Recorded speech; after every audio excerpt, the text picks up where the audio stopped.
자, 그 다음에 이제 기초입문서 여기 페이지가 나오죠. 167페이지. 상단 부분에 여러분이 공부할 때 페이지 찾아보기 쉬우라고 적어놨으니까 일단 이게 나오면 해당 페이지를 좀 펴십시다. 기초입문서 167페이지를 펴놓으시고요. 페이지만 거기 펴놓고 옆에 교환을 이게 딱 준비를 해둘까요? 요 기초서하고 교환행을 같이 보면서 설명을 따라오시면 되겠습니다. 아까 제가 그 수업 시간에 설명드릴 때 최대한 집중해서 잘 따라오세요 이렇게 말씀드렸죠. 가급적이면 필기하는 것보다는 제 얘기 듣는데 중점을 좀 두시기 바랍니다. 아까 민법 전체 기초 과목에 해당되는 게 민법이라 그랬는데, 민법은 보통 개념적으로 이렇게 합니다. 민법은 개인 간의 법률 관계를 규율하는 법이다. 보통 이렇게 얘기합니다. 개인 간의 법률 관계를 규율하는 법. 요 개인들 사이에 생긴 법적 다툼을 해결하기 위해서 존재하는 게 이게 민법이라는 거예요. 그러면 민법은 개인 간의 법률 관계를 규율하는 거니까 민법은 공법에 해당할까요? 아니면 사법에 해당할까요? 얘는 누가 봐도 사법에 해당하는 거죠. 사법. 그럼 일단 들어가자마자 벌써 표정이 좀 어두워지셨나요? 그러면 이게 공법 관계인지 사법 관계인지를 좀 제가 설명을 좀 드려보도록 하겠어요. 자, 예를 가지고 한번 해봅시다. 이 사람은 자가용 운전자. 근데 이 사람이 술 먹고 음주운전을 한 거예요. 음주운전해서 음주 단속에 걸린 겁니다. 그리고 알코올 농도가 일정 수치 이상이 돼서 이 사람은 관할경찰서장이에요. 그러면 갑이 술 먹고 음주운전해서 음주 단속에 걸렸고 알코올 농도가 일정 수치 이상이 돼서 관할경찰서장이 갑의 자동차 운전면허를 취소하는 처분을 내린 겁니다. 이건 공법관계인가요? 사법관계인가요? 누가 봐도 공법관계인 거죠. 이렇게 공법관계인지는 법률관계의 주체를 좀 잘 보면 이해하기 좀 쉬워집니다. 그럼 이 사람은 개인이에요? 국가기관이에요? 개인이죠. 그 다음 관할경찰서장 이 사람은 개인이다? 국가기관이다? 국가기관이죠. 이렇게 법률관계의 주체가 개인과 국가기관이다. 그러면 대부분 공법관계에 해당됩니다. 자, 이번에는 이건 무슨 뜻인 것 같아요? 갑이 건물 가지고 있다 이거죠. 집주인도 좋은데 좀 민법적으로 표현하면 갑이 건물의 소유자이다 이렇게 말하시면 됩니다. 갑이 건물의 소유자이고 건물을 가지고 있는데 을에게 건물을 1억 원에 팔겠다라고 얘기를 한 겁니다. 이런 거 뭐라고 표현할까요? 건물을 1억 원에 팔겠다고 갑이 말을 하였다. 이걸 두 자로 말하면 뭐죠? 갑이 뭘 한 거죠? 청약을 한 겁니다. 을이 그래 좋다 1억 원에 사겠다라고 의사를 표시한 겁니다. 이건 뭐라고 표현할까요? 이건 승낙. 그러면 갑이 청약을 하고 우리 승낙을 하면 의사표시가 합체가 됐다 이렇게 말합니다. 그러면 두 사람 사이는 매매 계약이 성립하게 되죠. 그다음 중요한 건 뭐냐면 이렇게 매매 계약이 이루어졌어요. 그러면 법적으로 의미 있는 행위를 하면 당사자에게 이제 이름이 생깁니다. 매매 계약을 체결하면 갑에게 이름이 생기고 을에게 이름이 생겨요. 매매 계약이니까 갑의 이름 뭘까요? 갑은 건물을 판 사람이니까 뭐라고 표현하면 되죠? 매도자보다도 매도인. 을은 매수인. 실무 가면 다 매도자, 매수자 이렇게 얘기하거든요. 근데 그 자자가 놈자자잖아요. 그러니까 놈보다는 사람이 좋으니까 민법 공부할 때는 매도인, 매수인 이렇게 표현하도록 하겠습니다. 그러면 요 갑이 건물 가지고 있고 건물에 대해서 을과 매매 계약을 체결한 거예요. 이건 공법 관계인가요? 사법 관계인가요?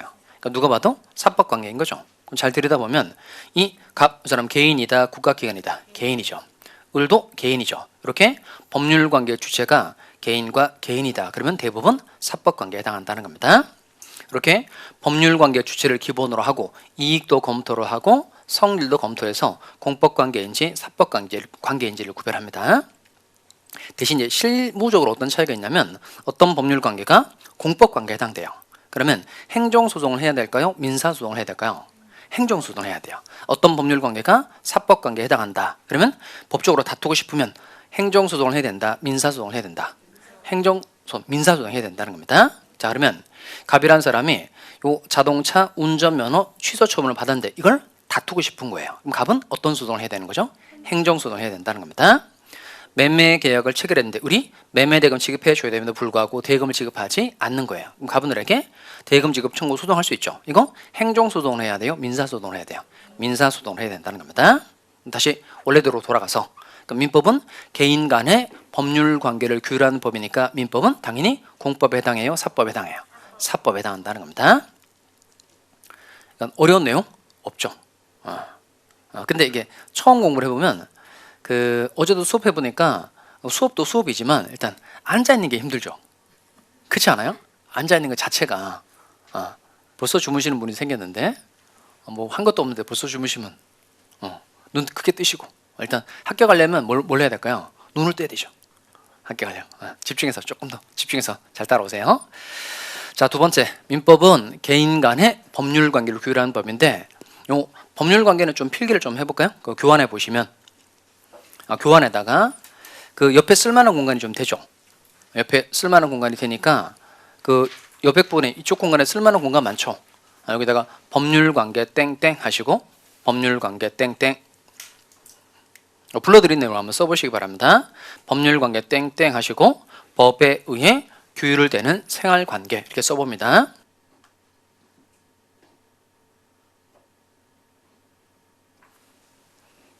다시 법에 의해 규율되는 생활 관계. 그 다음에 필기한 김에 하나 더 씁시다. 인간관계 땡땡. 인간관계 땡땡. 얘는 법 외적인 생활관계. 법 외적인 생활관계. 법 외적인 생활관계. 자, 그럼 하나씩 확인 좀 해봅시다. 첫 번째, 법률관계는 뭐라고 썼죠? 법에 의해 규율되는 생활관계. 배웠으니까 크게 얘기해보는 겁니다. 법에 의해 규율되는 생활관계. 그 다음 인간관계는 법 외적인 생활관계. 자, 그럼 다시 원래대로 와봐요. 그럼 요 법률관계라는 건 법에 의해 규율되는 생활관계인데 아까 갑이 건물 가지고 있고 건물에 대해서 을과 매매 계약을 체결한 겁니다. 근데 이 법률관계라는 건 누가 어떤 권리를 가지고 어떤 의무를 지니냐 이런 관계로 나타납니다. 권리 의무 관계로 나타나는데 먼저 갑은 건물을 팔았으니까 갑분들한테 뭘 해줘야 될까요? 건물을 팔았으니까 건물 넘겨줘야 되죠. 그걸 정확하게 법적으로 표현하면 어떻게 표현할 수 있을까요? 이렇게 갑분들에게 건물 소유권을 이전해 주어야 한다 이렇게 말합니다. 건물을 팔았으니까 갑분들에게 건물 소유권 이전해 줘야 되죠. 그래서 소유권 이전 등기에 필요한 서류를 을에게 주는 겁니다. 또 매수인 을은 건물을 샀으니까 얘는 뭘 줘야 될까요? 대금 지급해 줘야 되죠. 그러니까 매수인은 대금을 지급할 의무가 있다 이렇게 말합니다. 여기까지 또 따라오셨죠? 자, 그러면 하나씩 해보겠어요. 그러니까 매도인, 갑의 권리는 뭘까요? 매도인의 권리. 우선 건물을 팔았으니까 을에게 대금 지급해달라고 요구할 수 있죠. 그래서 매도인의 권리가 대금 지급 청구권 이렇게 말하시면 돼요. 청구권점만 붙이면 됩니다. 그 다음에 갑의 의무는 뭘까요? 매도인 갑의 의무는 건물 소유권 이전 의무 이렇게 말하시면 되고 그 다음 매수인 을의 권리는 뭘까요? 그러니까 을은 매수한 사람이니까 갑에게 건물 소유권 이전해 달라고 요구할 권리가 있죠. 그럼 이렇게 말하시면 되겠네요. 그럼 매수인은 건물 소유권 이전 청구권을 가지는 겁니다. 그 다음에 매수인의 의무는 뭘까요? 매수인의 의무 대금 지급 의무. 자, 그럼 해보겠어요? 이게 말로 하는 게 되게 중요합니다. 그러니까 법학은 어학하고 비슷해서 설명을 듣고 자꾸 말로 해보는 거예요. 말로 해봐야 머릿속에 기억이 되고 말하는 것만 문제가 풀립니다. 자, 그러면 해봐요. 첫 번째, 갑이 건물 소유자로서 을과 매매 계약을 체결한 겁니다. 그럼 첫 번째, 매도인의 권리 뭐죠? 대금 지급 청구권.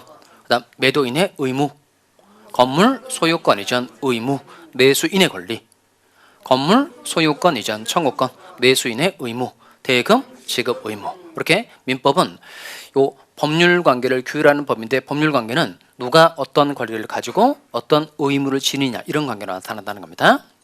그러면 1년 동안 우리가 해야 되는 일은 다 이런 걸 할 거예요. 갑에게 어떤 권리가 있고 의무가 있나 또 을에게 어떤 권리가 있고 의무가 있나 이걸 여러 계약을 통해서 1년 동안 연구를 할 겁니다. 근데 문제는 뭐냐면 요 을은 매매 대금을 지급해 줘야 됨에도 불구하고 얘가 매매 대금 지급하지 않은 거예요. 그럼 대금 지급 의무를 이행하지 않았다는 겁니다. 그러면 갑은 을을 상대로 재판할 수 있어요, 없어요? 있죠. 그럼 갑은 을을 상대로 대금 지급 청구 소송할 수 있다는 겁니다. 그럼 판결 얻고 난 다음에 을이 가지고 있는 뭐 부동산 있다면 부동산에 있어 경매 청구를 해서 경락이 이루어지면 채권의 만족을 얻을 수 있죠. 중요한 건 뭐냐면 아까 법률 관계는 뭐라고 썼죠? 법률 관계는 뭐에 의해? 법에 의해. 법에 의해 규율되는 생활 관계니까 법 규범의 특성상 어느 일방이 의무를 이행하지 않으면 재판을 통해서 강제적으로 이행하게끔 할 수 있어요, 없어요? 있어요. 이걸 두고 법률관계는 강제성이 있다 이렇게 말합니다. 얘는 잘 색칠해 두기 바랍니다. 꼭 기억하셔야 됩니다. 교환에다가 색칠해 볼까요? 법률관계는 뭐가 있다고요? 강제성. 다시 법률관계는 뭐가 있다? 강제성이 있다 이겁니다. 자, 교환에다가 색깔을 잘 칠해 두시면 됩니다. 자, 그리고 요 법률관계하고 정 반대되는 단어가 있는데 그게 인간관계. 인간관계. 아까 인간관계는 뭐라고 썼죠? 인간관계는 법 외적인 생활관계. 그러니까 법률관계 말고 다른 것들이 다 인간관계에 해당된다는 겁니다. 도덕, 종교, 관습의 교육을 받는 것을 인간관계라고 얘기하는데 제가 늘 드는 예인데 한번 해보겠습니다. 출판을 보실까요? 갑이 아버지, 우리 아들입니다. 그러니까 아버지가 아들에게 생일 선물 하나 사주기로 약속했어요. 그럼 생일 선물로 어떤 걸 사주기로 했다고 할까요? 아버지가 아들에게 생일 선물로 어떤 걸 사주기로 했다고 할까요?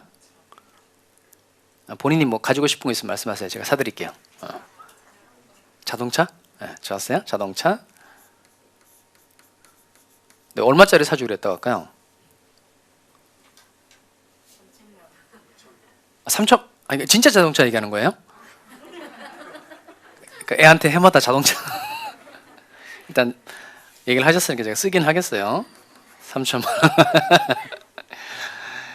원. 애들한테 뭘 해주면 안 되죠. 근데 예로 나왔으니까 마무리 줘봅시다. 그러면 아버지가 아들에게 생일 선물로 3천만 원짜리 자동차 하나 사주기로 약속했어요. 근데 사주면 좋은데 안 사준 거예요. 이거 법률관계예요, 인간관계예요?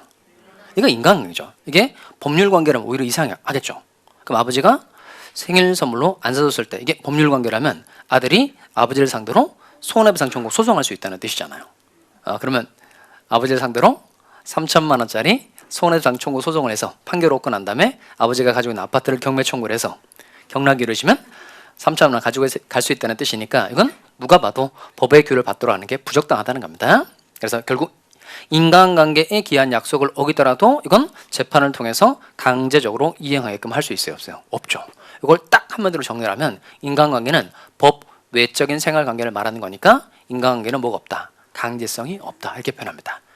법률관계는 뭐가 있고 강제성이 있고 인간관계는 강제성이 없다 이겁니다.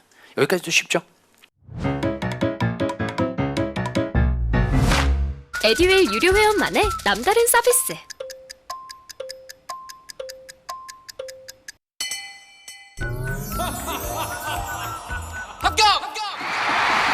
합격하고 돈도 받는 혜택. 오직 에듀윌 유료 회원에게만. 에듀윌. 무료 합격! 다시 민법은 뜻이 뭐라 그랬죠? 민법은 뜻이 또 읽어보겠어요? 민법은 개인 간의 법률 관계를 규율하는 법이다. 여기서 법률 관계를 규율한다는 게 무슨 뜻일까요? 법률 관계를 규율한다. 규율한다는 건 무슨 뜻일까요? 저는 처음에 그 규율이란 단어를 처음 접했을 때 떠올랐던 단어가 규율부장이 떠오르더라고요. 규율부장 떠오르고 그다음에 규제하고 억압하고 이런 거가 생각이 먼저 나더라고요. 근데 그런 생각을 가지고 책을 읽으니까 책이 의미가 잘 통하지 않는 거예요. 그러다 오랜 세월이 지나서 알게 됐어요. 이 법률 관계를 규율한다는 말의 뜻이 이런 거였어요. 법적 분쟁을 해결한다는 뜻인 거예요. 분쟁을 뭐 한다? 해결한다. 그러니까 개인들 사이에 생긴 법적 분쟁을 해결하기 위한 법이 이게 민법이라는 겁니다. 그러면 이 칠판 계속 보실까요? 그러면 개인들 사이에 법적 분쟁이 생긴 거예요. 그럼 분쟁을 해결하려면 분쟁을 해결할 수 있는 기준이 필요해요? 필요 없어요? 필요하죠. 그래서 만든 게 1조입니다. 1조 읽어보겠어요? 민사에 관하여 읽어봅니다. 시작. 민사에 관하여 법률의 규정이 없으면 관습법에 의하고 관습법이 없으면 조리에 의한다. 자, 한 번 더 읽어보겠습니다. 민사에 관하여 법률의 규정이 없으면 관습법에 의하고 관습법이 없으면 조리에 의한다. 자, 그럼 이때 그럼 요 1조를 읽어보니까 분쟁 해결의 기준으로 몇 가지가 있다는 걸 알 수 있죠? 아니, 제가 지워서 같이 없어진 거예요? 다시 한번 읽어볼까요? 자, 민사에 관하여 이건 민사 분쟁이 생겼을 때 이 말인 겁니다. 먼저 법률의 규정이 없으면 관습법에 의하고 관습법이 없으면 조리에 의한다라고 그랬으니까 분쟁 해결의 기준은 몇 가지라는 거예요? 세 가지라는 거죠. 세 가지 뭐죠? 법률, 관습법, 조리. 자, 그럼 이 부분은 이해하는 걸까요? 외워야 되는 걸까요? 이건 외워야 돼요. 왜냐면 민사 분쟁이 생겼을 때 다른 거 가지고는 분쟁을 해결하지 마라. 이 세 가지만 가지고 분쟁을 해결하라고 1조가 선언해 둔 거니까 얘는 이해하는 게 아니에요. 반드시 외워야 됩니다. 민법에 어떤 파트는 이해를 해야 되는 파트가 있고 꼭 외워야 되는 파트가 있거든요. 근데 객관식이 정답이 되는 건 다 외우는 것들이에요. 이게 중요해요. 객관식에 정답이 되는 것들은 이해하는 내용이 정답되는 게 별로 없고 꼭 외워야 될 것들이 정답이 됩니다. 얘는 반드시 외우시기 바랍니다. 분쟁 해결의 기준 세 가지가 뭐라고요? 법률, 관습법, 조리. 그러면 민사 분쟁이 생기면 먼저 법적인 분쟁이 생겼을 때 일단 뭐 가지고 분쟁을 해결해 봐야 돼요? 법률 가지고 분쟁을 해결해 보고 법률이 없다. 그때는 이제 관습법 찾아봐야 되고 관습법도 없다. 그러면 조리. 그러니까 조리는 그냥 일반 상식으로 이해하시면 되겠습니다.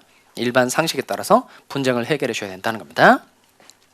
그러면 예를 제가 하나 만들어 가지고 왔는데 보실까요? 이건 뭔 것 같아요? 갑이 개 한 마리 가지고 있다는 겁니다. 개 어제 수업했더니 뭐 개 엄마 이렇게 얘기하던데 개 주인, 개 한 마리 소유하고 있다는 거예요. 개 한 마리 가지고 있고 개 한 마리에 대해서 이제 을과 매매 계약을 체결한 겁니다. 저는 그 애완동물을 별로 좋아하지 않거든요. 오히려 저는 개를 또 무서워하는 사람이라 요만한 개도 저는 무섭던데. 그래서 뭐 개 그 품종이라 그러나요? 종류를 잘 모르거든요. 이제 여러분이 좀 도와주시기 바랍니다. 어떤 개를 팔았다고 할까요? 예? 포? 뭐 이렇게 이름이 어려워요. 포 뭐라고요? 포메? 포메 합시다. 포메. 팔았는데 얼마에 팔았다고 할까요? 50만 원? 좋았어요. 자, 그러면 요 포메 개 한 마리를 50만 원에 매매 계약을 체결한 겁니다. 자, 근데 아까 설명드렸지만 매매 계약을 하면 당사자에게 이름 생긴다 그랬죠. 그럼 갑의 이름 뭘까요? 매, 도인, 을의 이름 뭐죠? 매세. 이렇게 붙일 수 있겠죠? 나올 때마다 자꾸 연습해 보는 겁니다.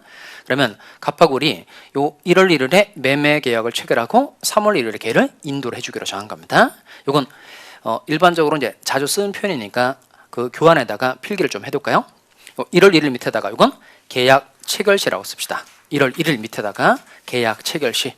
요 용어 익숙해지시기 바랍니다. 계약 체결시. 3월 1일은 걔를 넘겨주기로 한 날짜 아닐까? 얘는 인도시 이렇게 쓰면 되겠어요. 1월 1일은 계약 체결시. 그다음 3월 1일은 인도시 이렇게 쓰면 되겠습니다.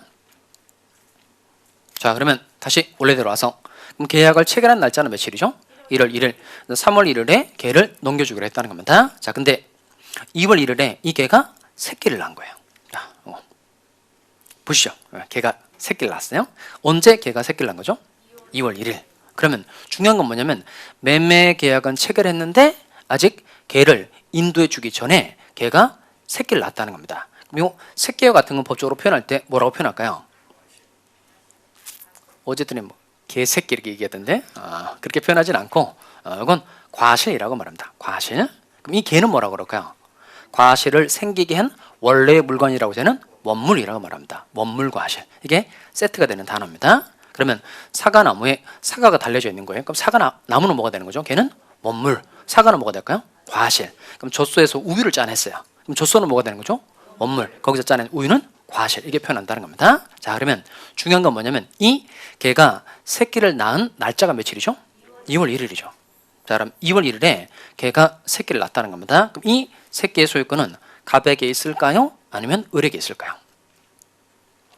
먼저 갑이라는 사람은 새끼에 대한 소유권이 자기한테 있다 이렇게 주장할 수 있죠. 그럼 근거는 뭐냐면 갑이라는 사람은 내가 매매 계약을 체결하긴 했지만 아직 걔를 인도해 주기 전에 너에게 넘겨주기 전에 걔가 새끼를 낳은 거니까 소유권은 나한테 있다. 갑은 이렇게 주장할 수 있어요. 또 을도 새끼의 소유권이 자기한테 있다 이렇게 주장할 수 있죠. 만약에 매매 계약을 체결하기 전에 걔가 새끼를 낳았다면 소유권이 갑 너에게 있지만 매매 계약을 하고 내가 너에게 매매 대금도 다 주기로 하고 난 다음에 걔가 새끼를 낳은 거니까 소유권이 나한테 있다. 을도 이렇게 주장할 수 있다는 겁니다. 그럼 여기는 지금 새끼에 관한 소유권이 누구한테 있는지 분쟁이 생긴 거죠. 그럼 아까 법률 관계를 규율한다는 말의 뜻이 법적 분쟁을 뭐 하는 거라 그랬죠? 해결. 그럼 분쟁을 해결하려면 분쟁 해결의 기준 필요해요? 필요 없어요? 필요하죠. 그럼 아까 분재 해결의 기준 세 가지가 있다 그랬는데 세 가지가 뭐죠? 법률, 관습법, 조리 세 가지가 있다는 겁니다. 그럼 이때 새끼의 소유권이 누구한테 있는지 알아보려면 제일 먼저 뭘 찾아봐야 될까요? 법률을 찾아봐야 되고 법률이 없으면 관습법을 찾아봐야 되고 없으면 조리 찾아서 분쟁을 해결해야 된다는 겁니다. 그럼 이 새끼에 관한 소유권이 누구한테 있는지 해결하기 위해서 만든 조문이 587조입니다. 587조. 뭐 찾아도 없어요. 뭐 책을 이렇게 뒤져도 여러분 뭐 찾지도 못하면서 뭐 이렇게 찾으려고 애를 쓰지 마시고 제가 조문을 적어가지고 왔으니까 읽어보겠어요. 자, 매매 계약이 있은 후에도 읽어봅시다. 시작. 매매 계약이 있은 후에도 인도하지 아니한 목적물 없도 생긴 과실은 매도인에게 속한다. 한 번 더 읽어보겠어요. 매매 계약이 있은 후에도 인도하지 아니한 목적물 없도 생긴 과실은 매도인에게 속한다. 그러면 매매 계약은 체결했어도 아직 개를 인도해 주기 전에 개가 새끼를 낳았다는 겁니다. 그럼 새끼의 소유권은 누구한테 있다? 매도인에게 있다는 겁니다. 결국 소유권이 누구한테 있다는 거예요? 매도인 갑에게 있다는 겁니다. 왜 갑에게 소유권이 있는지는 나중에 제가 계약법 파트에 가서 다시 한번 설명드리도록 하겠어요. 얘를 이 사례를 가져온 이유는 이걸 설명해 주기 위해서 그런 거예요. 여기서 법률 관계를 규율한다는 말의 뜻이 분쟁을 뭐한다? 해결. 분쟁을 해결하는 걸 법률 관계를 규율한다고 표현하고 이 분쟁 해결의 기준으로 세 가지가 있다는 겁니다. 세 가지 뭐죠? 법률, 관습법, 조리 세 가지가 있다는 겁니다. 제가 그 정리해 놓은 내용은 잘 보여요. 일단 잘 보여요. 그 인강으로 수업 받은 사람도 좀 이 피드백을 좀 해주세요. 이게 수업 받을 때 이게 글자를 더 키워야 되는지 아니 이 상태로 충분하게 내용 전달이 잘 되는지 수업 받고 난 다음에 학습 실문에다가 이렇게 남기시면 됩니다. 상태 괜찮다, 좀 키워달라 이렇게 본인의 의견이 있으면 알려주시기 바랍니다.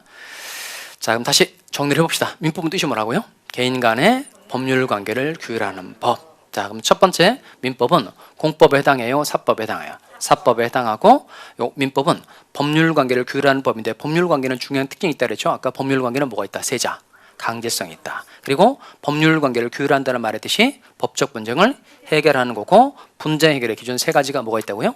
법률, 관습법, 조리. 그러면 지금까지 설명 중에 뭐 어렵거나 그런 건 없었죠? 자, 이렇게 이론 내용을 설명하고 난 다음에 제가 뭘 해줄 것 같아요? 문제. 항상 이론 설명을 해주고 난 다음에 여러분이 이걸 까먹기 전에 문제를 한번 풀어봐야 되죠.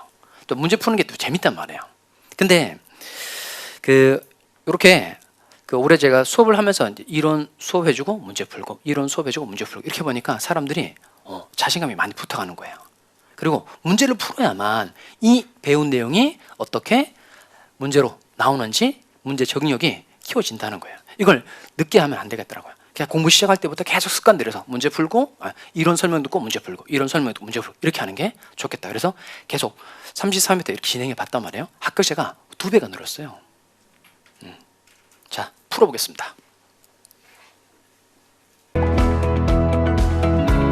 직장 다니면서 시험 합격하기가 쉽지 않아요. 혼자 공부하면 물어볼 데도 없고 에듀윌 유료 회원은 평일 야간에도 심지어 주말에도 밀착 관리를 해주니까 의지가 많이 됐어요.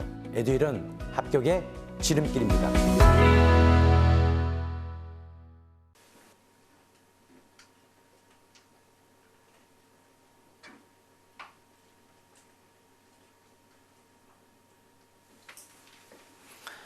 화면이 보이시는 분은 화면 가지고 푸시고 화면이 안 보이시는 분은 그 강의 교환에 문제까지 넣어놨으니까 그 문제 보고 푸시는 것도 괜찮습니다.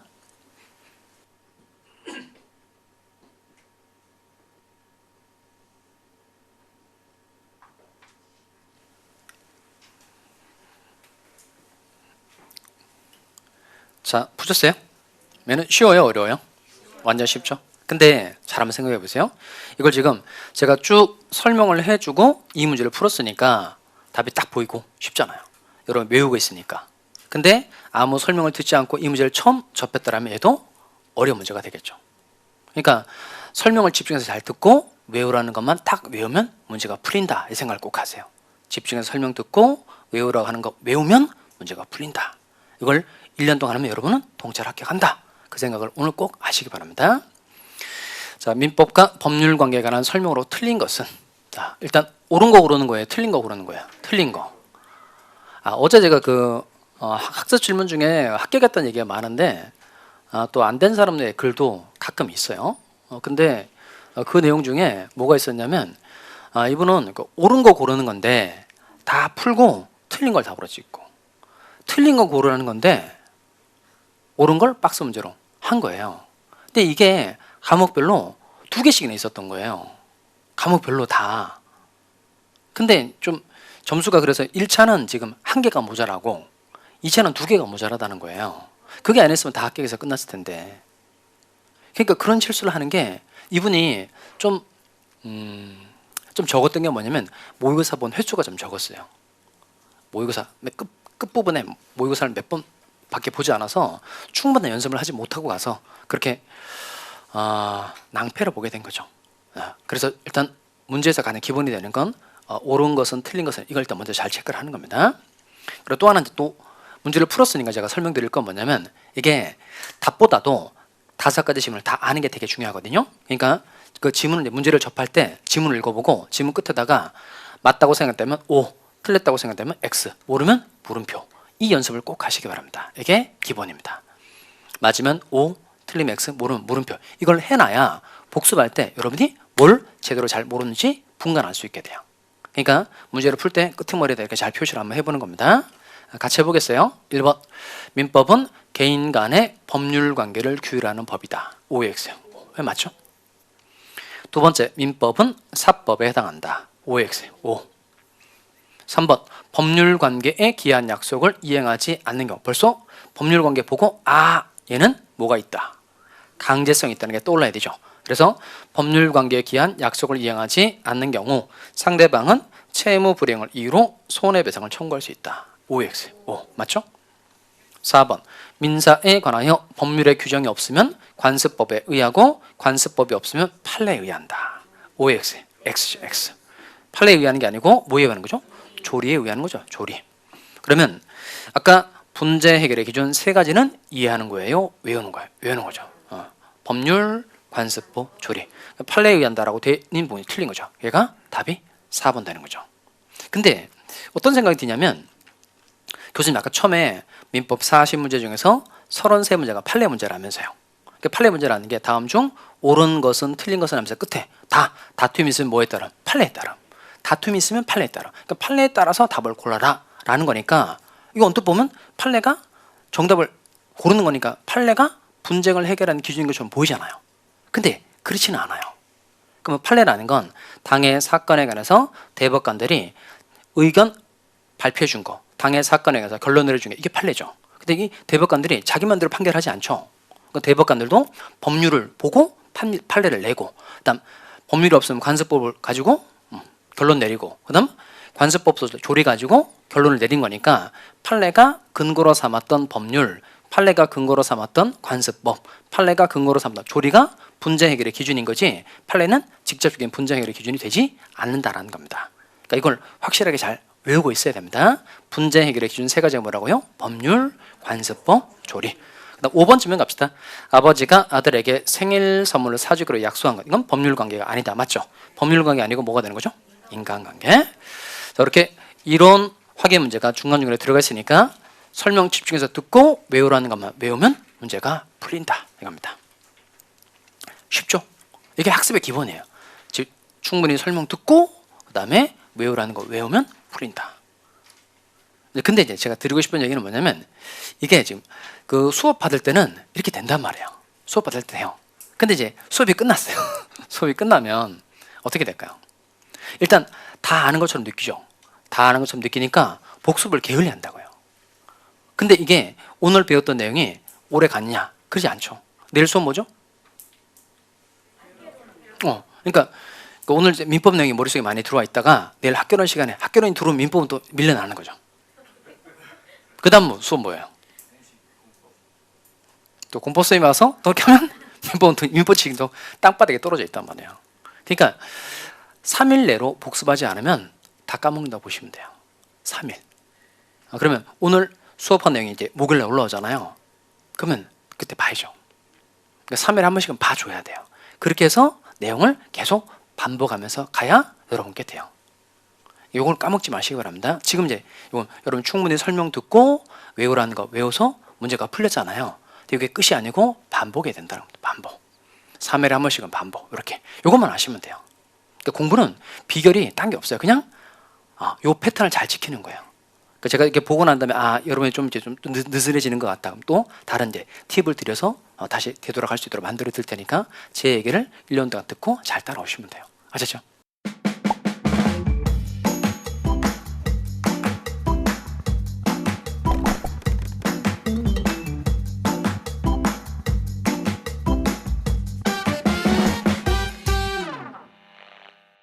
자, 그다음에 이제 요 기초 입문서 174페이지 펴놓을까요? 174페이지. 자, 여기 보면 기초 입문서 174페이지에 표가 하나 있죠. 표. 찾았어요? 자, 그 표에다가 그 밑에 가면 표가 있죠. 표. 쭉 내려가시면 전형계약이라고 해서 쭉 내려가서 표가 하나 있는데 그 표가 별표입니다. 그 표 기억하셔야 됩니다. 맨 밑에. 자, 이거 얘는 복습할 때 이 표 꼭 한 번씩 읽어보시기 바랍니다. 표 한 번씩 읽어보기.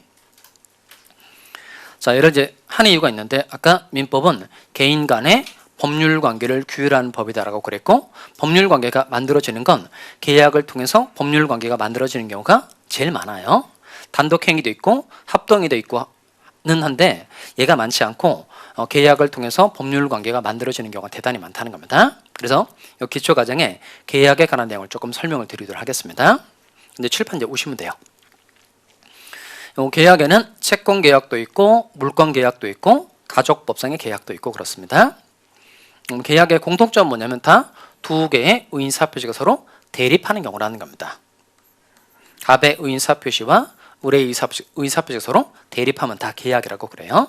그러니까 매매 계약, 뭐 교환 계약, 임대차 계약 이것 또한 계약이죠. 이런 건 채권 계약이라고 하고요.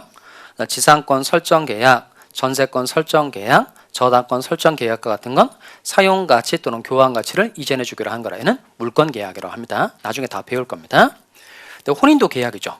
혼인하자, 그래 좋다, 대립해야 되고 이혼도 계약이죠. 째죠, 그래 좋아, 이렇게 의인사표시 서로 대립해야 된다는 겁니다. 굉장히 좋아하시네요. 자, 그러면 채권 계약도 있고 물권 계약도 있고 가족법상 계약도 있는데 이걸 다 통틀어 말할 땐 넓은 의미의 계약이라고 해서 광의의 계약이라고 말합니다. 넓을 광자로 써서 광의의 계약. 이 중에 좁은 의미의 계약은 협의 계약, 좁은 의미의 계약은 채권 계약만 말합니다. 이 채권 계약은 뜻을 하나 좀 써두기 바랍니다. 채권 계약만 써보겠어요. 그 옆에 쓸만한 공간 되죠?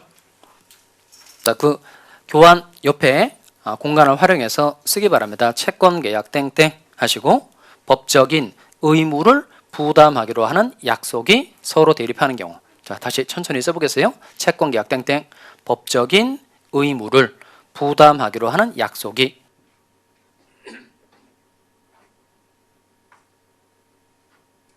법적인 의무를 부담하기로 하는 약속이 서로 대립하는 경우. 법적인 의무를 부담하기로 하는 약속이 서로 대립하는 경우. 자, 그럼 여러분 쓴 거 한번 읽어봅시다. 무엇에 관한 개념을 지금 써본 거죠? 채권 계약. 채권 계약 천천히 읽어봅시다. 시작. 법적인 의무를 부담하기로 하는 약속이 서로 대립하는 경우. 그럼 우리 실제 생활에 갑도 의무를 부담하고 을도 의무를 부담하기로 하는 약속이 대립하는 경우는 엄청 많아요. 근데 그 무수히 많은 계약 중에서 민법이 자주 실제 생활에 쓰이는 계약을 이름을 붙여서 15가지를 만들어 뒀어요. 이걸 전형계약이라고 그럽니다. 그게 아까 말씀드렸던 기초 입문서 174페이지 표예요. 표. 그 박스 내려가 볼까요?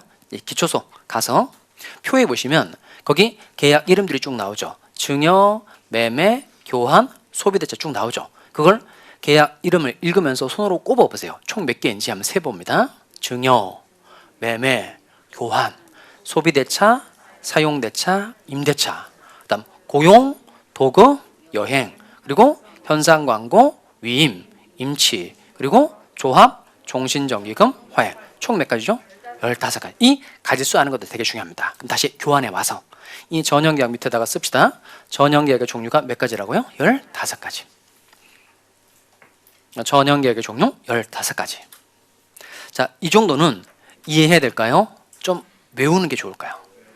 얘는 필수 암기 사항은 아닌데 외우면 문제 풀기가 엄청 좋아져요. 그러니까 완벽하진 않아도 좋은데 외워두면 문제 풀 때 되게 좋아요. 다음 계약의 유형의 성질이 다른 거 물어볼 때 계약 이름 외워두고 있으면 문제를 금방 푼단 말이에요.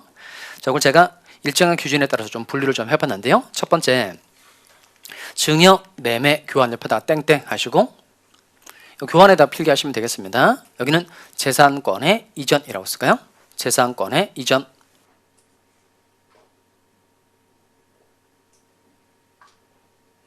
재산권의 이전. 재산권 이전을 목적으로 한 계약이 세 가지 있다는 겁니다. 그게 증여, 매매, 교환이라는 겁니다. 또 대차 계약 세 가지 있죠. 소비대차, 사용대차, 임대차 옆에는 땡땡 하시고 이거는 물건의 이용이라고 쓸까요? 물건의 이용. 물건의 이용을 목적으로 한 계약 이 세 가지입니다. 그리고 고용, 도급, 여행, 그리고 현상 광고, 위임, 임치 이거 6가지를 묶고 얘는 노무의 제공이라고 씁시다. 노무의 제공. 노무의 제공. 노무사 이런 말 쓰잖아요. 노무의 제공. 몸으로 때우는 거. 노무 제공.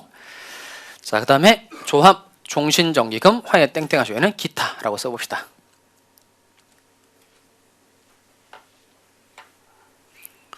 그러면 이렇게 전형계약의 종류가 15가지인데 칠판 보고 연습 좀 해봅시다.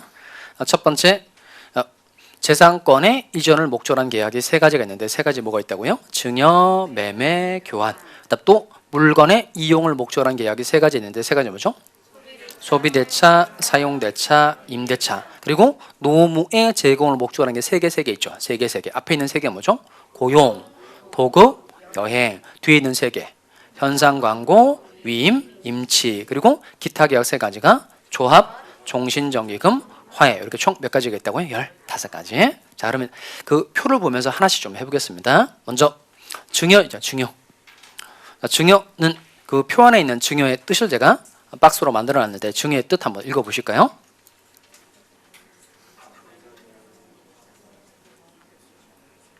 거기는 뭐가 특징인 것 같아요? 무상이란 말이 포인트죠. 무상. 그러니까 얘는 그 계약의 의의를 제가 써놨는데 작은 글씨를 읽어보고 이게 무슨 계약인지 맞출 정도면 되겠어요. 그 정도가 공부의 끝입니다. 쭉 읽어보고 얘는 증여계약이야, 얘는 교환계약이야, 얘는 현상광고야 이렇게 연결 정도 할 수 있으면 공부가 다 된 겁니다. 그럼 칠판을 보실까요?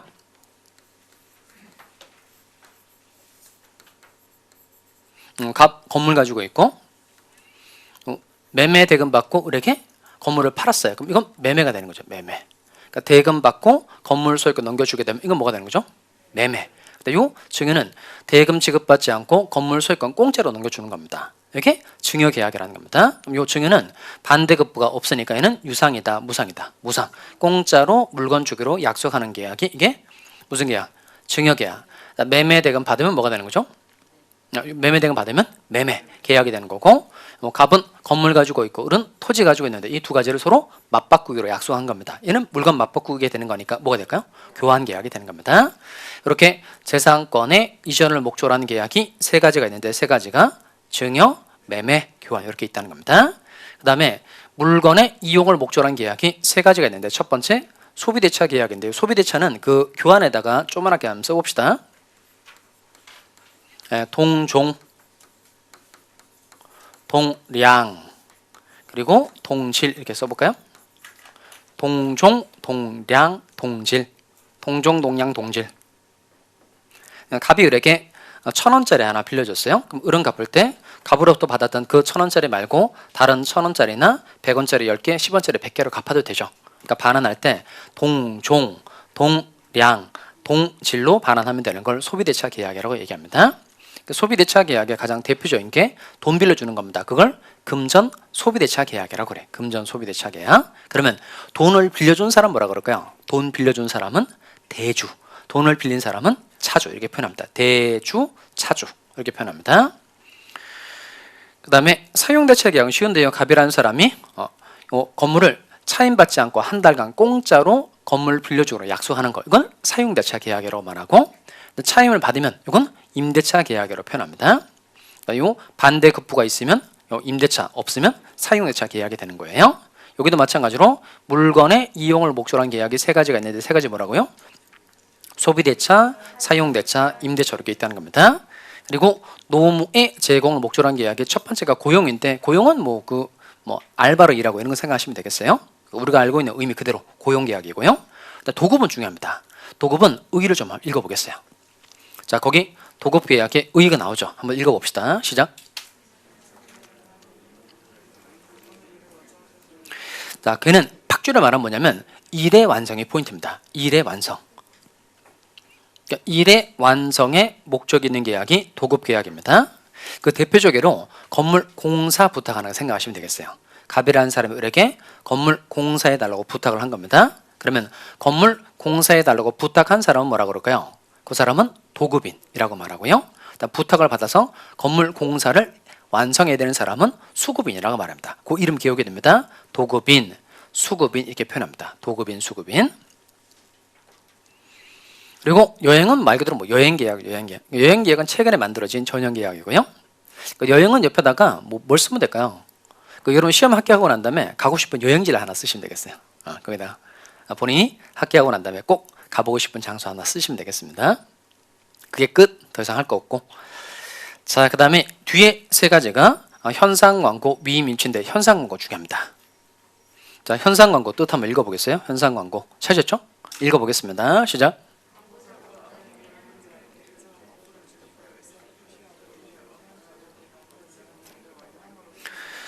자, 거기는 뭐가 포인트냐면 광고에서 정한 얘기를 완료함으로써 성립하는 계약. 완료함으로써, 완료할 것을 약정함으로써 그렇게 안 되죠? 완료함으로써 성립하는 계약 이렇게 돼 있다는 겁니다. 그게 현상광고 계약의 특징입니다. 칠판 와서 예를 한번 보도록 하겠습니다. 갑애가 개 한 마리를 잃어버린 겁니다. 그래서 그 자신의 개를 잃어버려서 개를 찾아주면 10만 원 주겠다 이렇게 현상광고를 낸 겁니다. 그럼 을이라는 사람이 그 광고를 보고 개를 찾아서 이제 응모라면 그러니까 10만 원 돈을 받을 수 있죠. 근데 아까 설명드렸던 매매 계약하고 현상광고 계약은 좀 다른 게 있어요. 아까 매매 계약은 갑이라는 사람이 건물 소유권을 이전해 주겠다라고 약정을 하고 우리 대금 지급해 주겠다라고 약정하면 계약이 그냥 성립하게 됩니다. 이런 건 낙성 계약이라고 그래요. 낙성, 승낙만으로 성립하는 계약. 근데 현상광고는 갑이라는 사람이 개를 찾아주면 10만 원 주겠다라고 청약을 하고 우리 그냥 찾아줄게 승낙한 것만 가지고는 현상광고 계약이 성립하지 않아요. 반드시 광고에서 정한 행위를 완료해야만 현상광고 계약이 성립하게 됩니다. 이런 걸 무슨 계약이라고 말할까요? 현상광고와 같이 현실적인 행위까지 해야만 성립하는 계약은 별도로 요물계약이라고 그래요. 이 용어 잘 기억해야 됩니다. 현상광고는 무슨 계약이라고요? 요물계약. 요물, 물건의 인도까지 요한다는 뜻입니다. 물건의 인도와 같은 현실적인 행위까지 해야만 계약이 성립하게 되는 걸 요물계약이라고 말합니다. 현상광고 계약은 요물계약이다라는 거 특징이니까 기억해야 됩니다. 위임계약도 중요합니다. 위임계약은 사무처리, 그렇게 밑줄여 볼까요? 사무처리를 부탁하는 계약을 위임계약이라고 그래요. 갑이 건물을 가지고 있는데 이 사람이 이제 건물을 팔고 싶은데 자기는 이 건물의 매각에 관해서 좀 시세도 잘 모르고 파는 기술도 좀 부족하고 그래서 을이라는 사람의 전문가에게 건물 좀 대신 팔아줄래라고 부탁하는 겁니다. 중개업자에게 건물 중개해달라고 부탁하는 겁니다. 이게 대표적인 위임계약입니다. 그러면 위임계약은 사무 처리를 부탁하는 계약이 위임계약인데 사무를 처리해달라고 부탁한 사람은 뭐라고 말할까요? 일 시킨 사람은 위임인 이렇게 말하고 그다음 부탁을 받아서 일을 처리한 사람은 수임인 이렇게 말합니다. 위임인, 수임인 이렇게 말하시면 되고요. 그 다음에 임치는 물건의 보관을 부탁하는 계약입니다. 물건의 보관. 그렇게 밑줄여 볼까요? 물건 보관. 임치 계약은 그 사우나 가시면 돼요. 사우나 가면 귀중품 맡겨라 이렇게 돼 있죠. 그게 임치 계약입니다. 물건의 보관을 부탁하는 계약이 임치 계약이고 그 물건 보관해 달라고 부탁한 사람은 뭐라고 그럴까요? 물건 맡긴 사람은 임치인. 물건을 맡아서 보관하는 사람은 수치인 이렇게 표현합니다. 임치인, 수치인 이렇게 표현합니다. 그리고 조합은 예를 하나 꼭 써두기 바랍니다. 조합은 동업이라고 한번 써놓을까요? 동업. 너 나랑 동업하자. 그래 좋아. 그러니까 동업이 대표적인 조합 관계입니다. 공동사업의 경영을 목적으로 하는 계약이 조합계약인데 조합계약의 가장 대표적 예가 동업이라는 겁니다. 조합의 구성원들을 조합원 이렇게 표현합니다. 종신정기금은 얘는 필요 없고요. 그냥 이건 뜻만 아시면 되겠어요. 종신, 죽을 때까지 정기적으로 금전 기타 물건을 주기로 약속하는 계약이 종신정기금이고요. 그다음 화해계약 한번 읽어봅시다. 화해계약 찾으셨어요? 한번 읽어봅시다. 시작.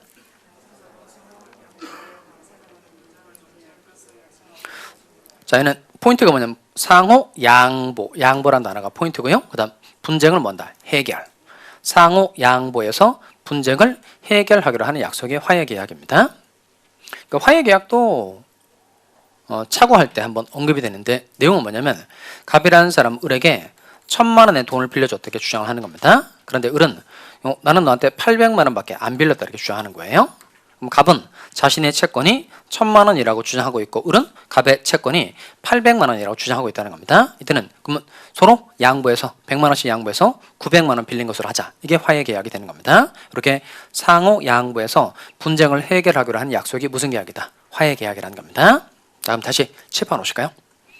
이렇게 채권 계약 중에서 자주 쓰이는 계약을 이름 붙여서 15가지로 만들어 뒀다는 겁니다. 이게 전형계약인데 전형계약 종류 해보겠습니다. 첫 번째, 재산권의 이전을 목적으로 한 계약이 3가지인데 3가지 뭐죠? 증여, 매매, 교환. 물건의 이용을 목적으로 한 계약이 3가지인데 3가지 뭐죠? 소비대차, 사용대차, 임대차. 노무의 제공을 목적으로 한 계약이 3개인데 앞에 3개 뭐죠? 고용, 도급, 여행. 뒤에 3개. 현상광고, 위임, 임치. 기타 계약 3가지가 조화, 종신정기금, 화해. 자, 그러면 처음부터 쭉 해보겠어요. 손으로 꼽으면서 한번 해볼까요? 증여, 매매, 교환. 대차 3개. 소비대차, 사용대차, 임대차. 노무 제공 앞에 3개. 고용, 도급, 여행. 그거 잘 안 되죠? 고용, 도급, 여행 잘 안 돼요. 안 되는 부분은 계속 여러 번 반복하는 겁니다. 뒤에 3개. 현상광고, 위임, 임치. 기타 계약 3가지가 조화, 종신정기금, 화해. 이렇게 있다는 겁니다. 자, 일단 여기까지 마무리 지어놓고요. 좀 쉬었다가 뒤에 분류 내용을 좀 더 상세하게 살펴보도록 하겠습니다. 공인중개사 합격! 에듀윌 합격 패스!